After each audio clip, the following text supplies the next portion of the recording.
Good morning, Cedar Park High School. It's Monday, February 10th, and it's an 8A. I'm Ella Neal. And I'm Victor Martinez, in for Evan Vines. On today's show, we highlight some teachers with side jobs, CPHS's very own Volleyball Coach of the Year, your top 3 things, Pet of the Week, and Sports Report.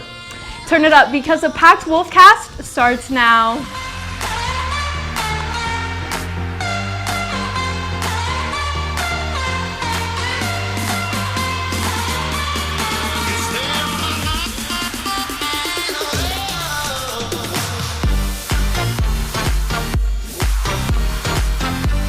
Have you ever seen a teacher outside of school? Many teachers at CPHS have side jobs that they work on nights and weekends. I learned about a couple teachers and the jobs they have outside of school. For some teachers here at CPHS, teaching isn't their only job. Teachers Molly Dean, Adam Babbage, and Carlos Montoya are just some of the teachers who have jobs outside of school. Coach Molly Dean spoke about her job as a coach at Austin Skyline Juniors. Yeah, that job is actually why I moved down here.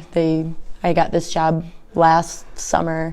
I'd kind of been working there from St. Louis and commuting a little bit, and then I officially moved here in August and found my job here. The hours are pretty good. I work nights and weekends, and it's a lot of coaching, which is what I do here as well.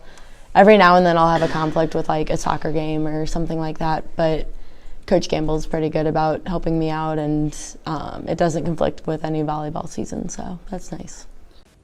I then spoke to biology teacher Adam Babbage about his job at PF Chang's, where he has been working for almost 10 years now. Let's see, I moved to Austin in the fall of 2010, and I started working there about like a week after I moved. So I've been there since, about October, November 2010. I'm still there. And lastly, science teacher Carlos Montoya told me about his outside job. I work at Fourth Tap Brewing Co-op. I've been there for about 2 years now. These 3 teachers all work their outside jobs ranging from 6 to 20 hours a week. Typically, like during an active school year, I'm only there on Sundays for about like 6 hours. During breaks, winter, fall, spring, and then the summer, I pick up more. 1 or 2 shifts a week, so anywhere from 8 to 16 hours a week there.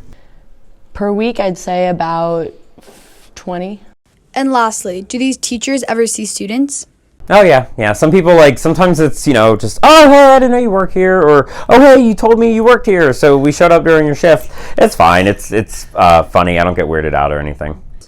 Yeah, I do actually. There's a few students that play for our club. I don't coach them specifically, but I do work in the same gym as them a lot of the time, and I'll see them at tournaments and everything. And then hopefully once sand gets going, I'll be able to start working with a few of them, which I'm really excited about. It was really interesting learning about what teachers do with their time not at school. Thank you, Abby. I never knew so many teachers worked outside of teaching. Yeah, definitely. Volleyball coach Lori McLaughlin has been teaching the sport for the past 19 years. She recently was awarded Coach of the Year. McLaughlin says this has been a long time coming. Take a look. I was shocked, totally shocked. I was not expecting that, especially with the table of unbelievable coaches that are already here in the Austin area, especially with Dripping Springs just winning the state championship. So I was definitely very shocked. I just think it's just something that that I can be very proud of, but definitely know that there's a lot of other things that I'm trying to accomplish as a leader and as a young woman in the industry, and I just want to continue to do what I can to be successful and grow the sport of volleyball. If you see Coach McLaughlin, make sure to congratulate her on this big success. Coming up next, we have the top 3 things you need to know today, a sports report, and a new Pet of the Week. But first, a quick word from our sponsor. Smoky Moe's Barbecue, the best barbecue that money can buy. Proudly supporting Cedar Park High School.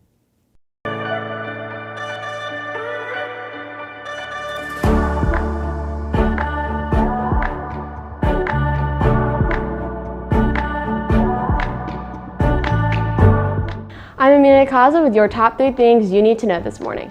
First, Parasite won Best Picture at the 92nd Academy Awards on Sunday, February 9th. It was the first foreign language film to take home the prize. It grossed more than $23 million at the domestic box office, making it one of the biggest releases ever for a foreign language film. Next, a group of women at University of Texas set off more than 60 thermodynamic thundercloud reactions. Professor Kate Bieberdorf invited 64 of her girl science majors to join her on the steps of UT's tower to make history. The experiment was done as part of a television show called Mission Impossible, a show that features women with jobs in STEM. Finally, a small jet crashed about 50 miles north of Atlanta on Saturday. The following day, officials recovered the bodies of 3 men and 1 woman who died in the accident. The plane left at Peachtree City at 9 a.m. and was in Nashville when it crashed, possibly because of heavy snowstorms in the state. The identities of the victims have not yet been made public. The first topic that you talked about, the Oscars. Did you watch it? I did, Yeah, me and too. there's so many things. Yeah. So I think many like things. Parasite like made history. It's like really They incredible, did. and like you know people are like mad about it, and it's like really like terrible yeah. to see how people talk about it. Like, but I haven't seen the film, but I'm really excited too. Yeah, I didn't watch it, but I've heard a lot of opinions on the Oscars and everything. Yeah. Thanks, Amelia. We now throw it over to Addie Bates for what's been going on in T-Wolf sports. Addie.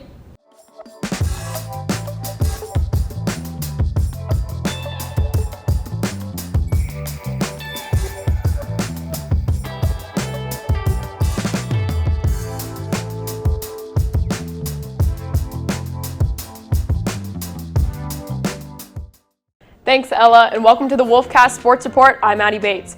First, boys basketball came home with a win against Pflugerville on Friday, defeating the Panthers 77-47. The boys will face the Rouse Raiders at Rouse tomorrow night, starting at 7. Good luck, guys.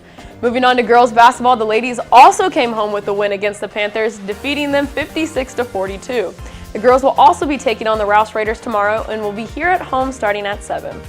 Now on to boys soccer. The boys faced Pflugerville as well on Friday, but ultimately tied the Panthers 1-1. Their next game will be tomorrow here at home versus Rouse starting at 7:15. Moving on to girls soccer, the Lady T-Wolves took on Pflugerville on Friday and came home with the win 2-0.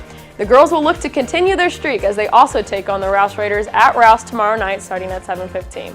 And lastly, bowling faced the co-op team on Friday and came home with the win, moving them into second place in the district overall.